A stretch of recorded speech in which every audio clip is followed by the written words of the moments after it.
Kumusta na mga makamelo? Problema mo ba ang math? Huwag kang mag-alala, manood tayo at matuto sa aking mga videos. Kaya naman, huwag kalilimutang i-follow ang aking page.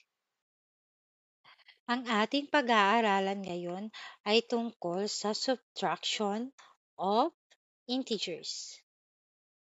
Meron lang po tayong kailangang tandaan. Keep, change, and change. So, paano po ito? Magbibigay po ako ng halimbawa.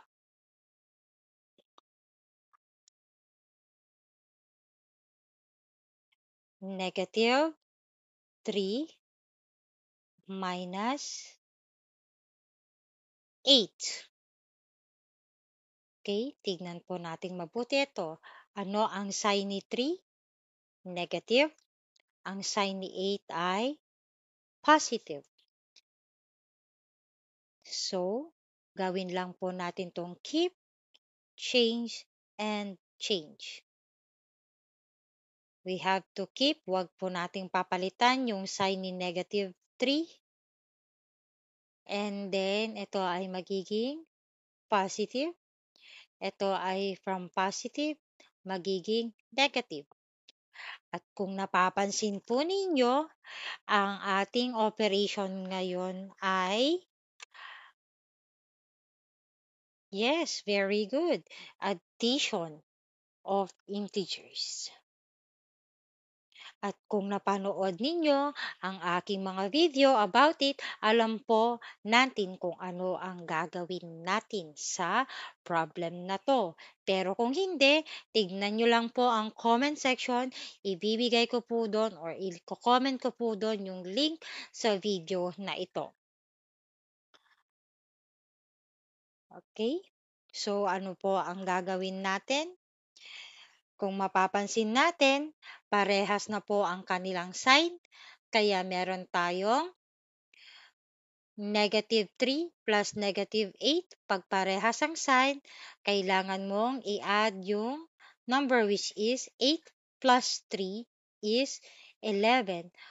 But, what is the sign of the number? Yes, very good. Negative.